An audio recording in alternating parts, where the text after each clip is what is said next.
श्री शिवाय नमस्तुभ्यम हर हर महादेव। उत्तर प्रदेश के अध्ययन पब्लिक स्कूल सेक्टर 4C शताब्दी नगर परतापुर मेरठ में गुरुजी पंडित प्रदीप मिश्र जी द्वारा श्री शिव महापुराण कथा शुरू हो गई है। यह 7 दिवसीय शिव महापुराण कथा है जो कि 15 दिसंबर से 21 दिसंबर तक आस्था और यूट्यूब के माध्यम से दोपहर के 1 बजे से 4 बजे तक देखी जा सकती है।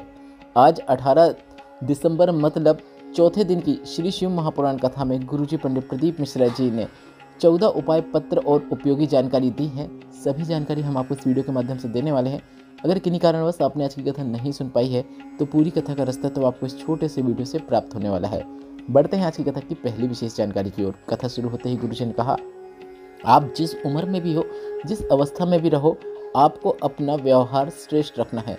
आज के समय में घर में किसी भी चीज़ की कमी नहीं है, पर घर में आपस में जो घर के सदस्य हैं उनका व्यवहार अच्छा नहीं है और उस घर में सुख की अनुभूति नहीं हो सकती जिस घर के लोगों का आपस में व्यवहार अच्छा नहीं होता।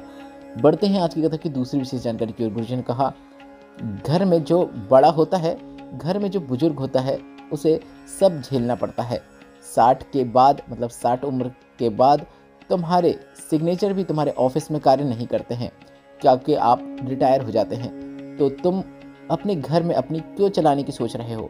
आपको तो 60 के बाद ऐसा जीवन जीना चाहिए जैसे छोटा बच्चा जीवन जीता है, सभी से प्रेम करता है और इस प्रकार से आप अपने जीवन में सुख की अनुभूति कर पाएंगे। बढ़ते हैं आज की कथा की तीसरी विशेष जानकारी की ओर। गुरुजी ने कहा, आज के ज़माने में सबसे बड़ी बीमारी है शुगर की बीमारी। पहले के समय में के लोग कितना मीठा खाते थे, पर वे मीठा बोलते भी थे जिससे उनका बैलेंस बना रहता था। पर आजकल के लोग मीठा तो खाते हैं पर मीठा बोलते नहीं हैं, जिसके कारण शरीर के अंदर उनका मीठा मतलब शुगर बढ़ती चली जाती है। इसलिए आपको सभी से प्रेम से बोलना चाहिए। बढ़ते हैं आज की कथा की चौथी विशेष जानकारी की ओर। गुरुजी ने कहा, अगर आप तकलीफ में हैं तो शंकर भगवान के मंदिर में जाकर आपको 1 लोटा जल चढ़ा रहे हैं तो आपको इस बात का याद रखना है, ध्यान रखना है कि शंकर को आना ही पड़ेगा। शंकर आते ही हैं, यह निश्चितता है। आपका चढ़ाया गया 1 लोटा जल कभी भी खाली नहीं जा सकता है। बढ़ते हैं आज की कथा की 5वीं विशेष जानकारी की ओर। पुष्पा जी पत्र लिख रहा है जिसमें उन्होंने लिखा, मेरे पापा जी को ब्लड कैंसर हो गया जिसकी वजह से पूरा परिवार परेशान हो गया। उसी समय मैं और मेरी माँ आपकी कथा आस्था चैनल में सुनना शुरू किया। मैंने अपनी माँ को लेकर काशी गई और बाबा के दर्शन कराए। आपकी कथा में धन्वंतरी कुएं का वर्णन सुना था और पिता के लिए वहाँ का हमने जल लेकर आए और वह जल पिता को देना शुरू किया। शिवलिंग पर चढ़े हुए जल को भी पिता को देना शुरू किया और सीहोर से रुद्राक्ष लेकर आ गए और रुद्राक्ष जल को शिवलिंग पर चढ़ाकर वह भी प्रतिदिन पिताजी को देना शुरू किया। आज मेरे पिताजी पूरी तरीके से ठीक हो गए हैं, उसी का आभार व्यक्त करने हम कथा पंडाल में आए हैं। बढ़ते हैं आज की कथा की 6वीं विशेष जानकारी की ओर। गुरुजी ने कहा, माता पार्वती ने स्वयं कहा है शंकर भगवान का एक नाम भव है और भव का तात्पर्य क्या होता है? सबको सुख देने वाला, सबके दुख स्वयं के ऊपर लेने वाला, सबकी बीमारियों को अपने ऊपर ले लेता है, वही भव कहलाता है। और सबको जो भव सागर से पार लगा देता है वही देवाधिदेव महादेव हैं। बढ़ते हैं आज की कथा की 7वीं विशेष जानकारी की ओर। गुरुजी ने कहा, घर का माहौल ठीक करने के लिए सबसे बड़ी जिम्मेदारी होती है घर के पितरों की। पितृ वो जो छोड़कर चले गए हैं। 16 दिन श्राद्ध के जब पितृ पृथ्वी में आते हैं और वे जब आपके द्वारा बनाए गए भोजन जिसे आप ब्राह्मण को कराते हैं, गाय को देते हैं, कौवे को देते हैं, स्वान मतलब कुत्ते को देते हैं, भूखे को देते हैं, तो वो भोजन पितृ ग्रहण कर लेते हैं। और 16 दिन भोजन प्राप्त करने के बाद जब पितृ जाते हैं तो उनके सामने आर्यमा स्वामी आकर खड़े हो जाते हैं और कहते हैं, तुमने 16 दिन भोजन ग्रहण किया है तो वर्ष भर सुखी रहने का वर अपने परिवार को, अपने कुटुंब को देकर जाओ ताकि आपके घर का माहौल ठीक रहे और आपके जाने के बाद घर में सुख समृद्धि देखने को मिले, घर में सुख शांति देखने को मिले। तब पितर कहते हैं कि हम इनको वर्ष भर का इतना सारा फल देकर नहीं जा सकते, पर अगर शंकर भगवान साक्षी दें तो हम ऐसा कर सकते हैं।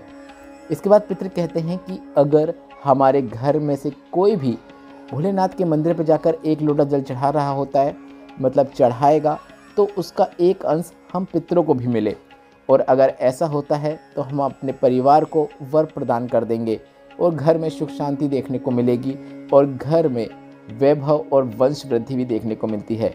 इसलिए आपको हमेशा श्राद्ध पक्ष के दिनों में अपने पितरों को भोजन तो कराना ही है, पर वर्ष भर आपको जब भी समय मिल पाता है, सोमवार का दिन हो या प्रदोष का दिन हो या मासिक शिवरात्रि का दिन हो, आपको भोलेनाथ के मंदिर में जाकर एक लोटा जल शिवलिंग पे अवश्य अर्पित करना चाहिए। अगर मंदिर नहीं जा सकते हैं तो आपके घर में जो भोलेनाथ का शिवलिंग है उस पर भी जल अर्पित कर सकते हैं। अगर वहाँ भी नहीं कर सकते तो आपके घर में या घर के नज़दीक में बेलपत्र का वृक्ष है, उसके नीचे आप जल अर्पित कर सकते हैं। बढ़ते हैं आज की कथा की 8वीं विशेष जानकारी की ओर। कुसुम जी पत्र लेकर आए जिसमें लिखा, गुरुजी आपसे एक प्रश्न है, कोई गलती हो तो क्षमा कीजिएगा। हमने सुना है कि हर और हरि दोनों एक हैं, तो क्या गुरुजी आप बता सकते हैं कि दोनों अलग अलग हैं कि एक हैं? तो इस पर गुरुजी ने कहा दोनों एक ही हैं। इसके बाद पत्र में लिखा था कि गुरुजी तो क्या मैं हरि के लिए तुलसी की माला और हर के लिए रुद्राक्ष की माला एक साथ पहन सकती हूँ? तो इस पर गुरुजी ने कहा हमने पहले भी आपसे कहा है, आप रुद्राक्ष की माला और तुलसी की माला एक साथ पहन सकते हैं। सभी शास्त्रों में आपको वर्णन देखने को मिलता है कि आप नारायण की तुलसी की माला अपने गले में धारण कर सकते हैं और उसके साथ ही साथ आप महादेव के रुद्राक्ष को भी धारण कर सकते हैं। कुछ भी गलत नहीं है। बढ़ते हैं आज की कथा की 9वीं विशेष जानकारी की ओर। गुरुजी ने कहा, भोलेनाथ का एक नाम है ओगरधानी। ओगरधानी का तात्पर्य क्या है? इसका क्या मतलब होता है?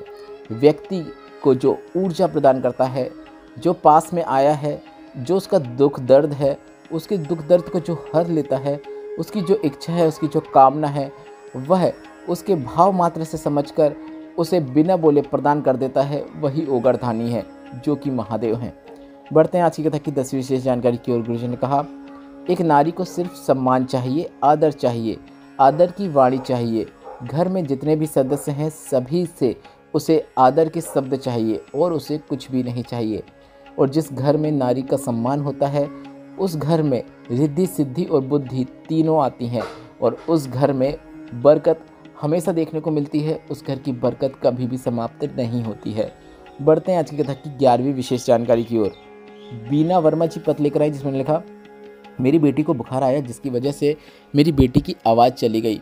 गले के सभी टेस्ट कराए, इलाज कराया, पर कहीं से भी बेटी की आवाज़ नहीं आई। थक गए, फिर किसी के कहने पर आपकी कथा सुनना शुरू किया। सभी उपाय किए, बेटी को लेकर मंदिर जाती, शंकर पर चढ़े हुए जल का आचमन करवाती, उससे भी शिवलिंग पर जल अर्पित करवाती, सोमवार का व्रत करवाई, मंदिर में झाड़ू पोछे लगाती और बाबा से मैं प्रार्थना करती। और जो कभी सोचा भी नहीं था वह हो गया। बाबा ने मेरी सुन ली है, मेरी बेटी अब पूरी तरीके से बोलने लगी है, स्वस्थ है, रुद्राक्ष जल का आचमन भी करती है। उसी का आभार व्यक्त करने हम कथा पंडाल में आए हैं। बढ़ते हैं आज की कथा की 12वीं विशेष जानकारी की ओर। रेखा जी पत्र लेकर आई जिसमें लिखा, मेरा बेटा 5 साल से सरकारी नौकरी की तैयारी कर रहा था, कुछ नंबरों से रह जाता था। फिर मैंने बेटे को समझाया कि शिव पुराण कथा सुनो, 4 गुना अधिक मेहनत करो। मेरे बेटे ने मंदिर में जाना शुरू किया, शिवलिंग पर जल चढ़ाना शुरू किया, 3 पशुपतिनाथ व्रत भी किए। आज मेरे बेटे की क्लर्क की गवर्नमेंट नौकरी लग गई है। उसी का आभार व्यक्त करने हम कथा पंडाल में आए हैं। बढ़ते हैं आज की कथा की 13वीं विशेष जानकारी की ओर। माधुरी चौहान जी पत्र लेकर आए जिसमें लिखा, मेरा बेटा खाटू श्याम जी जा रहा था, रास्ते में उसका एक्सीडेंट हो गया और उसे वेंटिलेटर में डाल दिया गया। डॉक्टर ने 24 घंटे का ही समय दिया। हॉस्पिटल के सामने ही शिव भगवान का मंदिर था। मैं वहां पर पहुंचकर शिवलिंग पर चढ़ी हुई बेलपत्र को उसके सिरहाने पर लाकर रख दी। डॉक्टर ने जल का आचमन कराने को मना किया था, इसलिए उसका जल शिवलिंग पे जो चढ़ा हुआ होता है औषधि रूप में प्राप्त करके उसके शरीर में लगा देती, उसके गले में लगा देती। और 10 से 15 दिन बाद बेटे को होश आया। आज बेटा पूरी तरीके से ठीक हो गया है। उसी का आभार व्यक्त करने हम कथा पंडाल में आए हैं। बढ़ते हैं आज की कथा की 14वीं और अंतिम जानकारी की ओर। इस शिवपुराण कथा के बाद अगली शिवपुराण कथा 24 से 30 दिसंबर 2024 तक रायपुर में होगी, जिसका कथा स्थल का एड्रेस इस प्रकार है, पुराना धमतरी रोड, सेजबहार, रायपुर। यह कथा का समय दोपहर के 2 बजे से 5 बजे तक रहने वाला है, जिसके जजमान कमल जी हैं। इसके बाद अगली शिवपुराण कथा 4 से 10 जनवरी 2025 तक छुरिया हालीकोसा राजनांदगांव छत्तीसगढ़ में होगी। उसके बाद अगली शिवपुराण कथा 16 से 22 जनवरी 2025 तक सूरत गुजरात में होगी। इसके बाद जनवरी की अंतिम शिवपुराण कथा 24 से 30 जनवरी 2025 तक साकरी महाराष्ट्र में होगी। इसके बाद फरवरी माह की पहली शिवपुराण कथा 1 से 7 फरवरी 2025 तक कांकेर छत्तीसगढ़ में होगी। इसके बाद फरवरी माह में 10 फरवरी से 16 फरवरी 2025 तक प्रयागराज में शिवपुराण कथा होगी। इसके बाद 17 फरवरी से 23 फरवरी 2025 तक तारा बाबा की कुटिया सिरसा में शिवपुराण कथा होगी। इसके बाद वर्ष का सबसे बड़ा आयोजन 25 फरवरी से 3 मार्च 2025 तक रुद्राक्ष महोत्सव के अवसर पर शिव पुराण कथा होगी। रुद्राक्ष भी अभिमंत्रित किए जाएंगे और यह कथा शिव और कुबेरेश्वर धाम में होगी। प्रतिवर्ष होती है, तो अगर आप इसे अटेंड करना चाहते हैं तो आप सीहोर कुबेरेश्वर धाम पहुंचकर 25 फरवरी से 3 मार्च के बीच 2025 में इस कथा का आप आनंद प्राप्त कर सकते हैं। वीडियो में बताई गई जानकारी से संबंधित कोई प्रश्न हो तो वे प्रश्न आप कमेंट बॉक्स के जरिए पूछ सकते हैं। कई लोग कह रहे हैं कि हम प्रश्नों का उत्तर नहीं दे पा रहे हैं, तो हम किन्हीं कारणों से व्यस्त हैं, पर हम आपके सभी प्रश्नों का उत्तर देंगे। भले ही कितने हमारे ऊपर कमेंट आ जाएंगे, सभी कमेंटों का उत्तर आपको अवश्य मिलेगा। भले ही कुछ समय देर से मिले, पर मिलेगा ज़रूर। और देर से मिलने के लिए हम आपको क्षमा चाहते हैं, आपसे क्षमा मांगते हैं कि हम आपके प्रश्नों का उत्तर तुरंत नहीं दे पाते हैं। वीडियो उपयोगी लगा हो तो वीडियो को लाइक करके कमेंट बॉक्स में श्री शिवाय नमस्तुभ्यम या फिर हर हर महादेव अवश्य टाइप कीजिएगा।